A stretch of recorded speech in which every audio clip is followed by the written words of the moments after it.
días a todos y todas. Mi nombre es Álvaro Martínez Bordajandi. Soy residente de anestesiología y reanimación en el Hospital Universitario Torre Cárdenas. En la sesión de hoy hablaremos sobre la pseudoanalgesia y el delirium en el paciente crítico. Comenzaremos con una breve introducción para pasar a los temas principales, que serán la analgesia, sedación y el delirium, dando unas pequeñas pinceladas sobre el paciente con COVID-19 y finalizaremos con unas conclusiones. Para comenzar, el estrés es algo habitual en el paciente crítico, que puede derivar en un estado de agitación. Sus principales factores de riesgo van a ser pacientes intubados con estado de ventilación mecánica, aquellos pacientes que no tengan la capacidad de comunicarse, presenten dolor o ansiedad o síntomas de delirio. Se ha descrito que un nivel de analgesia y de sedación en todos los pacientes con ventilación mecánica es necesario. Sin embargo, se ha relacionado una sedación excesiva con un aumento de mortalidad y otras complicaciones que describiremos más tarde. Por tanto, nuestro objetivo será conseguir una mínima sedación con una adecuada analgesia para proveer un grado adecuado de confort y de seguridad. El paciente crítico puede presentar dolor de reposo o aquel que se relacione con procedimientos habituales del cuidado del paciente. Por tanto, es necesaria una evaluación sistemática y protocolizada. De forma que el principal pilar de la pseudoanalgesia, como aquí vemos, será la analgesia. Los objetivos principales de la analgesia será el control del dolor, pero también atenuar la respuesta fisiológica al estrés que el dolor genera. Porque esto puede conllevar a estados de aumento de consumo de oxígeno, un hipermetabolismo, hipercoagulabilidad o también puede provocar alteraciones en la respuesta inmune. Para el correcto manejo del paciente en las unidades de crítico se ha descrito el paquete de medidas de liberación de la UCI, ABCDEF. En primer lugar, analgesia. B, será la bajada del apoyo respiratorio y el destete de la sedación. La C será el confort. D, delirio, tanto su diagnóstico precoz como el tratamiento y la prevención, por supuesto. La E de ejercicio y la F de familia e implicación. Todo este paquete de medidas disminuirá la estancia en las unidades de crítico. Como vemos aquí, se ha descrito este protocolo de movilización precoz en pacientes ingresados en unidades de crítico. Para aquellos pacientes con un RAS -3 o -4, es decir, con una sedación profunda, se han descrito la necesidad de cambios posturales cada 2 o 4 horas. En aquellos pacientes con una sedación moderada, con un RAS de -2, además de estos cambios posturales, se ha descrito el inicio de la sedestación en cama. Al igual que ocurre cuando el paciente presenta un RAS de -1. En aquellos pacientes que estén más colaborativos, se ha descrito la sedestación en silla durante algunos momentos del día. Por otro lado, se ha visto que la atención centrada en la familia es bastante positiva para el avance hacia el alta en los pacientes críticos. Comenzando con la analgesia, vemos que no se han encontrado diferencias estadísticamente significativas entre el dolor que presentan los pacientes médicos versus los pacientes quirúrgicos, pero sí que se ha visto que esto es un síntoma que está infratratado. Destacar que en las unidades de crítico el dolor va a estar acentuado por la angustia psicológica.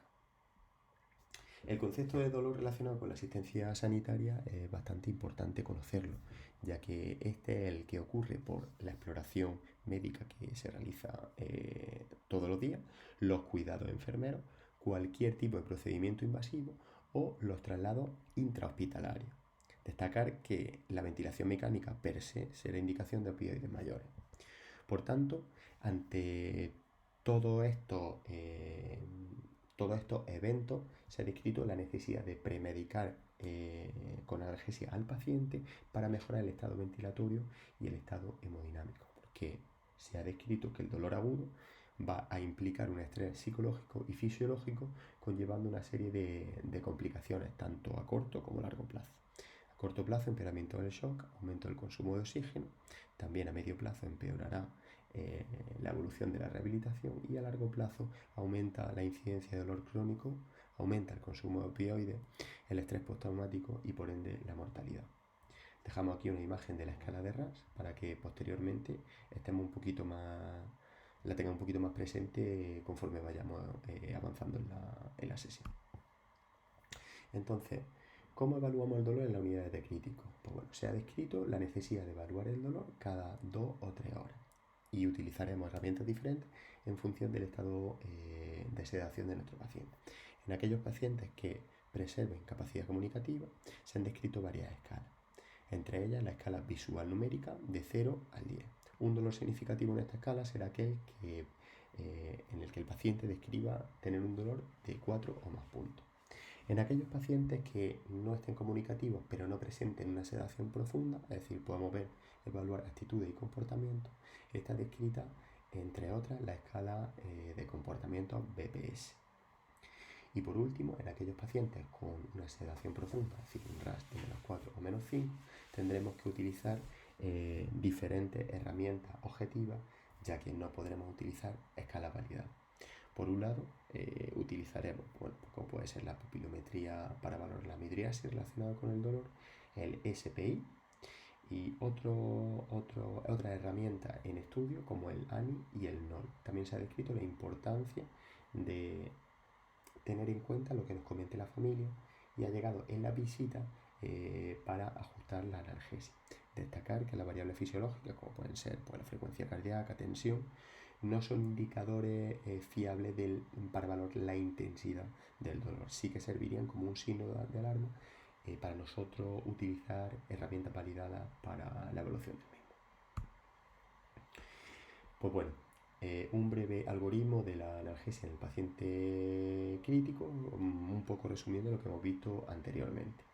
Paciente comunicativo, no comunicativo y paciente con una sedación profunda. Aquí dejamos una pequeña tabla recogiendo las herramientas analgésicas farmacológicas que tenemos hoy en día y también un poco las técnicas locorregionales que podemos utilizar en el paciente crítico. Destacar aquí como indicaciones de opioides intravenosos que la ventilación mecánica, como hemos comentado previamente, será per se una indicación de pauta de opioides intravenosos. Y aquí dejamos descritos los efectos secundarios asociados a los opioides. En primer lugar, definir el concepto ICASH, que básicamente es un cuidado centrado en el paciente, en el cual priorizaremos la analgesia con la mínima sedación. De forma que lo que nos viene a decir es que en aquellos pacientes en los que esté indicado, que en la mayoría de ellos, nuestro objetivo será mantener un RASS de 0 a -2. Para ello deberemos titular la dosis mínima necesaria. ¿Y cómo haremos esto? Pues estableciendo un objetivo diario y una sedación dinámica. Entonces, una vez nos planteamos un objetivo RASS, nos plantearemos si nuestro paciente puede cumplir una sedación ligera o, sin embargo, estará indicado una sedación profunda.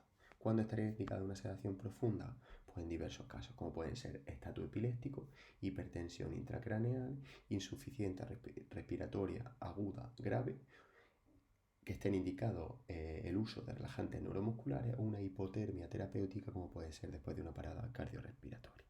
Pues bien, en aquellos casos en los que esté indicada una sedación ligera, es decir, un RASS objetivo mayor o igual a 3, iniciaremos nuestra terapia farmacológica.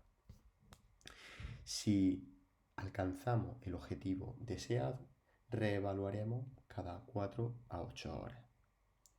Si no alcanzamos el objetivo deseado con el planteamiento farmacológico, deberemos titular hasta dosis máxima.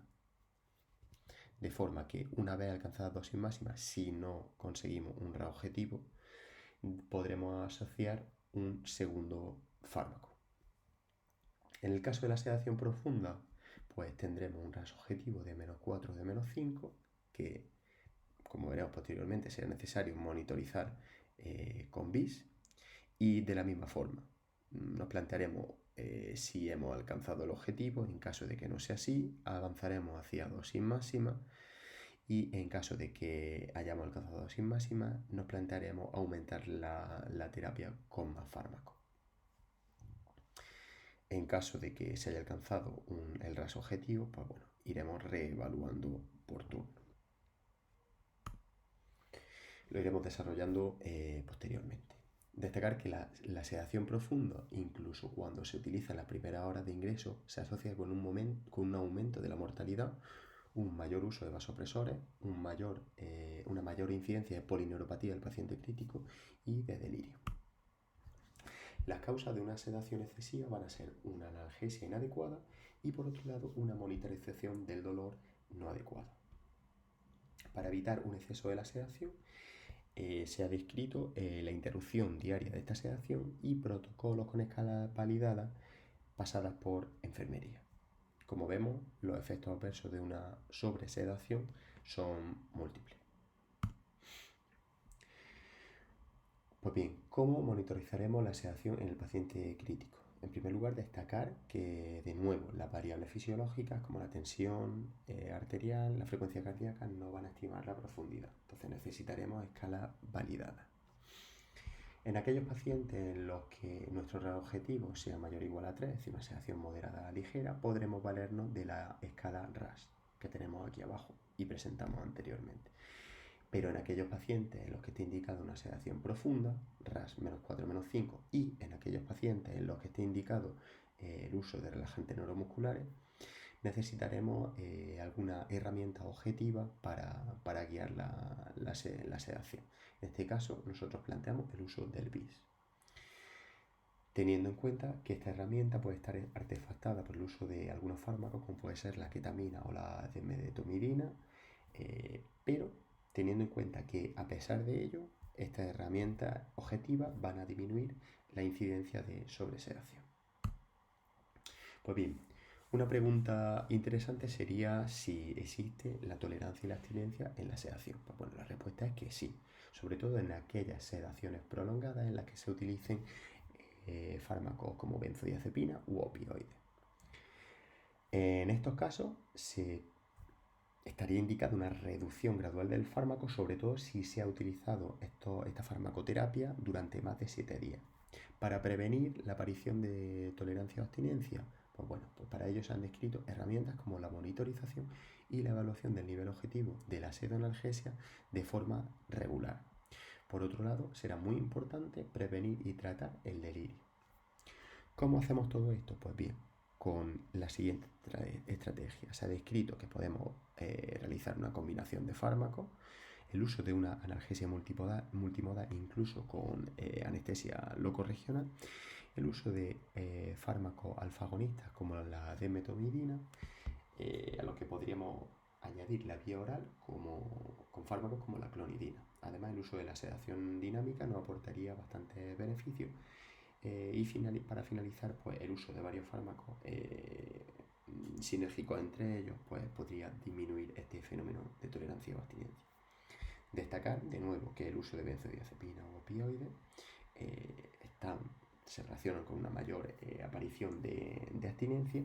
Aquí dejamos la sintomatología específica de cada uno y sería conveniente destacar que qué hacer ante un fenómeno de abstinencia a benzodiazepina, pues sería el uso de lorazepam intermitente una vez empecemos a reducir las perfusiones continuas de benzodiazepina.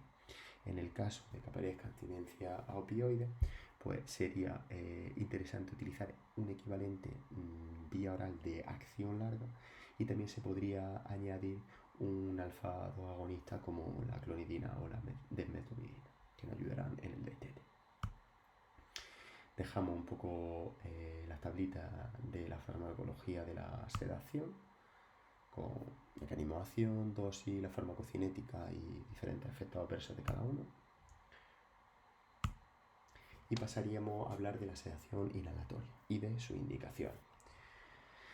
Pues bueno, las indicaciones principalmente serán aquella sedación profunda en la cual se quieran evitar efectos secundarios de fármacos intravenosos.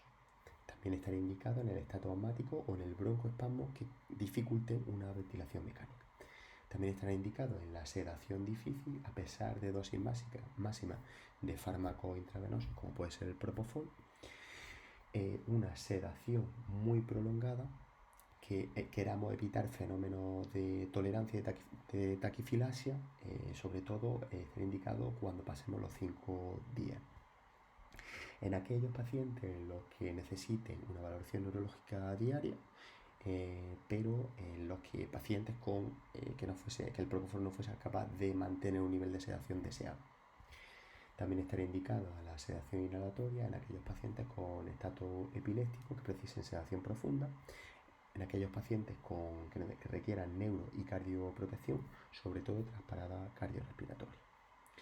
Y por último, en pacientes con un síndrome de distrés respiratorio agudo que precise sedación profunda, pero que no se consiga con la dosis máxima de sedante habitual. De nuevo aquí otra indicación, básicamente las mismas indicaciones que hemos comentado previamente, pero en función de su nivel de evidencia, y las contraindicaciones de la terapia inhalatoria, que serían la hipertermia maligna, sobre todo por su relación con el alotano, un aumento de la presión intracraneal, la ventilación de protección pulmonar o ventilación mecánica con volúmenes corrientes bajos, y pacientes que, estando conectados a ventilación mecánica, tienen fuga aérea significativa. Algo más visual sobre las indicaciones y las recomendaciones de la ventilación mecánica, como hemos hablado anteriormente. Pues bueno, un poco hablando más en concreto de una forma más práctica de cómo utilizar la terapia inhalatoria, destacar que tenemos dos fármacos principales. Primero de ellos será el sevoflurano, que se han visto que no va a presentar efectos deleterios cuando se usa hasta 5 días, y el isoflurano, el cual no va a tener límite de días como terapia. Será la primera opción, tanto por la potencia como por no provocar la acumulación de flúor. Aunque se ha visto que hasta 5 días sería seguro, la mayoría de las guías lo que indican es que se utilice máximo 48-72 horas. En cuanto a la dosificación y su mantenimiento, pues bueno, se puede aumentar o disminuir la terapia. En este caso vamos, por ejemplo, a centrarnos en isoflurano cada 30 minutos, 1 mililitro hora arriba o abajo en función del RAS o BIS objetivo. Destacar que en aquellos casos en los que necesitemos profundizar de forma rápida, también tenemos la opción de dar un bolo con la jeringa de forma electrónica de 0,1 o 0,2 mililitros. Otra cuestión de la sedación inhalatoria bastante útil será que podemos hacer traslados intrahospitalarios, por ejemplo a quirófano o al TAC, con la misma, de forma que en aquellos pacientes en los que el traslado sea menor a 20 minutos, podremos llevar simplemente el dispositivo por la reinhalación que consigue el mismo, sin la jeringa. Cuando el traslado vaya a ser mayor a 20 minutos, pues necesitamos llevar tanto el dispositivo como la jeringa de isofluranes o sevofluranes propiamente dicha. Bien, hemos visto anteriormente que la relajación neuromuscular se asociaba a sedación profunda y la implicación que esto tendría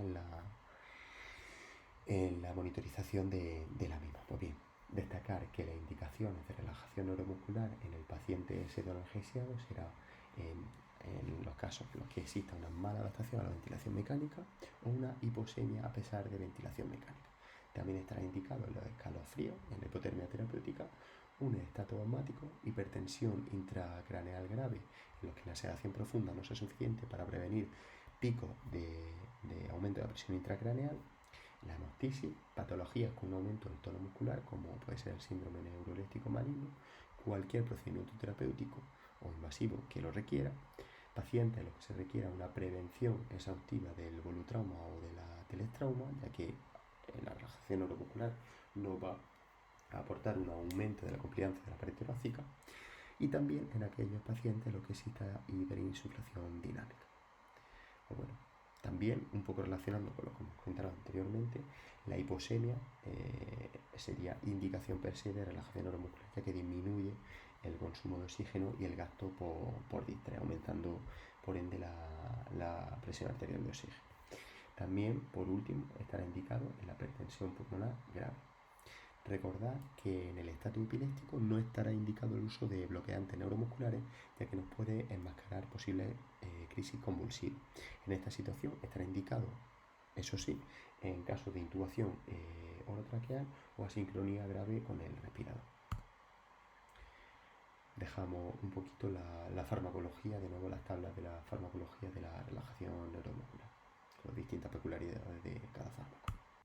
En este apartado hablaremos del delirium. En primer lugar, destacar que el delirium Su clínica va a ser de carácter agudo y con un curso fluctuante. Estarán afectadas estas tres esferas: nivel de atención, de percepción y de conducta, de forma que vamos a presentar, se va a presentar el delirium de tres formas diferentes. Podemos tener un delirio hiperactivo, un delirio hipoactivo o mixto, que se presenta en nuestras unidades de forma más frecuente. Entonces, el delirium es importante. ¿Por qué? Porque se asocia con un aumento de mortalidad a corto y largo plazo de forma independiente.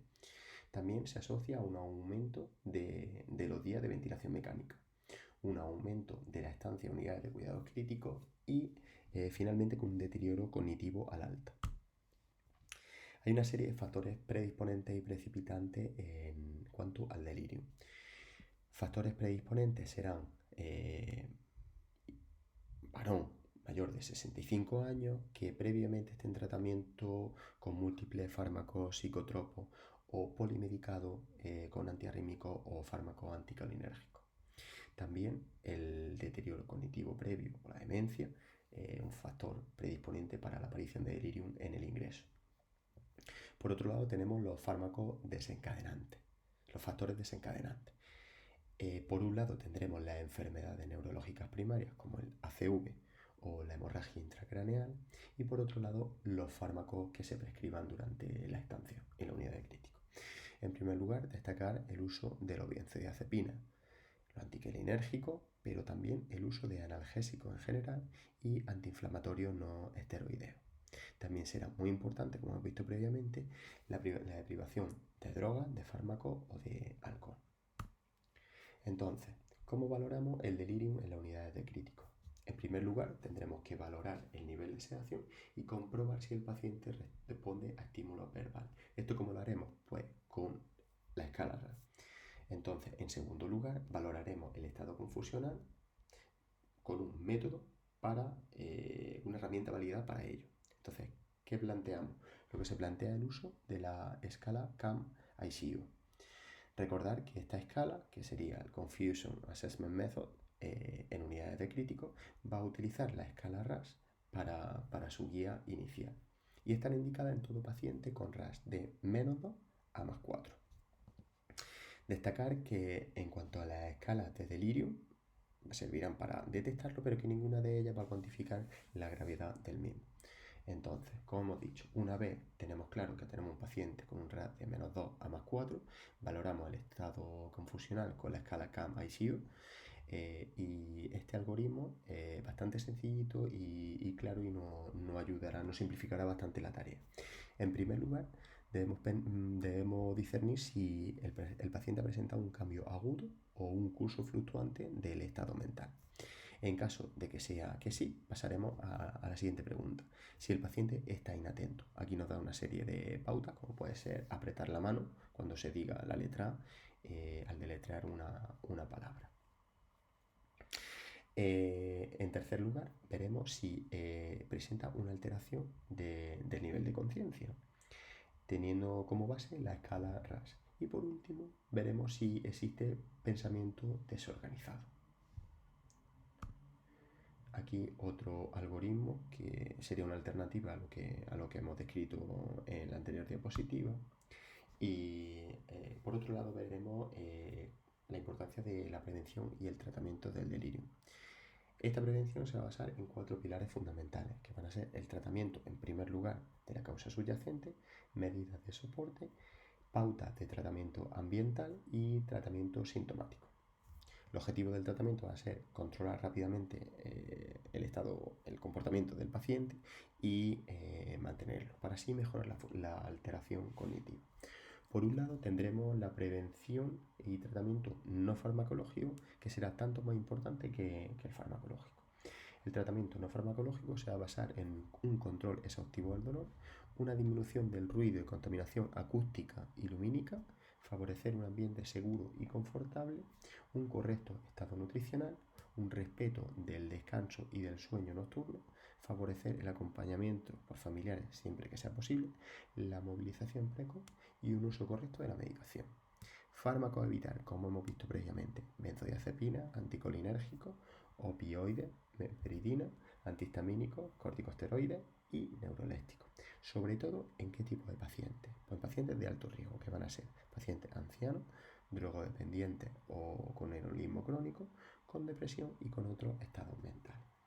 Pacientes los que requieran, aunque como dice la guía, no debemos utilizar de forma rutinaria tratamiento farmacológico, estará seleccionado, estará indicado en aquellos pacientes en los que con un tratamiento no farmacológico en los que se haya tratado la causa subyacente no desaparezca la clínica de delirio. Entonces, un paciente con delirio hiperactivo, lo primero que nos tenemos que plantear es si tiene dolor. En caso que el paciente con delirio hiperactivo presente dolor, tendremos que tratarlo con analgesia. En los pacientes en los que no presenten dolor, debemos de reevaluar las estrategias de sedación. En caso de ser necesario, la desmetomidina será el primer fármaco que nos comentan aquí para tratar el delirio hiperactivo. Por otro lado, el delirio hipoactivo, en este estará indicado en primer lugar parar la sedación y como segundo escalón plantearnos la terapia farmacológica, en este caso sí con antipsicóticos. ¿Qué fármaco antipsicótico? Risperidona y quetiapina, principalmente para este delirio hipoactivo. Entonces, de forma genérica, porque en la farmacología que utilizaremos, como vemos aquí, va a variar en función de la farmacocinética y de las características de nuestro paciente. Por otro lado, daremos unas pinceladas sobre el paciente crítico con infección por COVID-19. Básicamente, destacar que no existe una estrategia única y deberán de seguirse pauta del paciente con un distrés respiratorio grave, a los que le añadiremos una serie de cuestiones. En primer lugar, el paciente con infección por SARS-CoV-2 puede presentar síndrome de respuesta inflamatoria sistémica, que va a ser una clínica similar al síndrome hemofagocítico. En este caso va a cursar con hipertrigliceridemia. Por ello debemos de hacer una determinación al menos semanal de los niveles de triglicéridos y plantearnos disminuir o suspender, cambiar por otro la terapia con propofol cuando tengamos niveles superiores a 800 miligramos por decilitro. También destacar que el paciente con COVID tiene un riesgo aumentado de incidencia de ACV, el cual puede cursar con alteraciones del nivel de conciencia y delirio. Todo esto puede provocar una dificultad en la sedación, por lo que será necesaria una adecuada monitorización de la pseudoanalgesia y del delirio. Por otro lado, el uso de agentes halogenados como el sevoflurane o el isoflurane se ha relacionado con propiedades antiinflamatorias, broncodilatadoras y vasodilatadoras pulmonares, con lo cual teóricamente podría ayudarnos a mejorar la PAFI. Y especialmente en los pacientes con COVID-19, debido al aislamiento que la propia enfermedad conlleva, aislamiento respiratorio y de contacto, está aumentado el riesgo de delirio, si lo comparamos con otros pacientes con distrés respiratorio. Veremos sobre las conclusiones de la sesión. En cuanto a la analgesia, debemos priorizar esta en el paciente crítico, ya que el dolor afecta de forma multifactorial y tiene un impacto negativo en el paciente.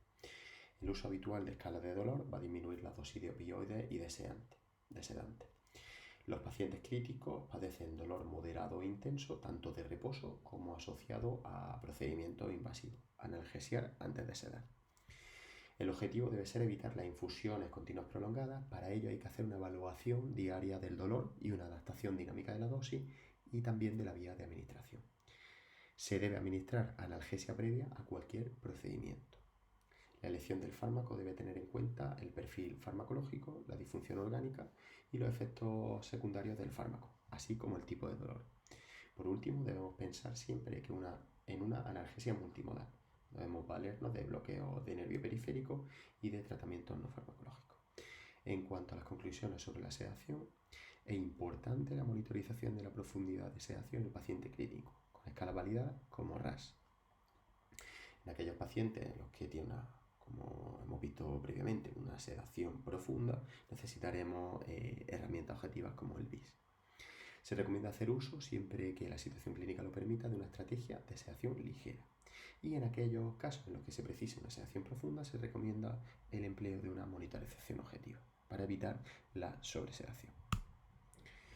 En cuanto a las conclusiones sobre el delirium, la realización de escalas variadas para el diagnóstico del delirium debe ser una prioridad, ya que esto es una entidad infradiagnosticada.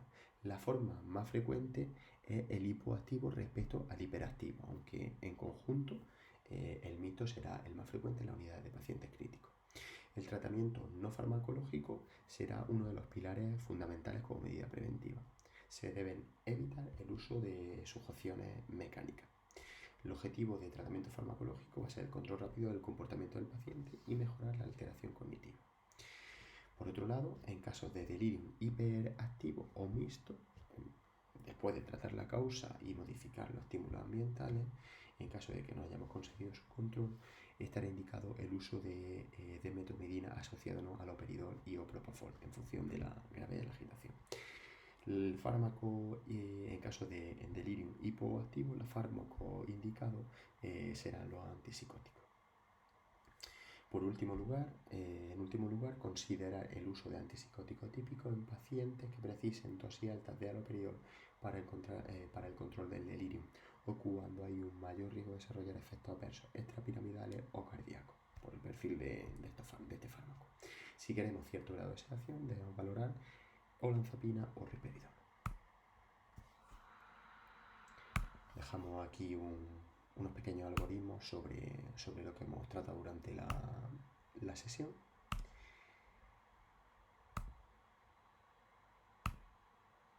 Un poco la referencia bibliográfica y gracias por vuestra atención.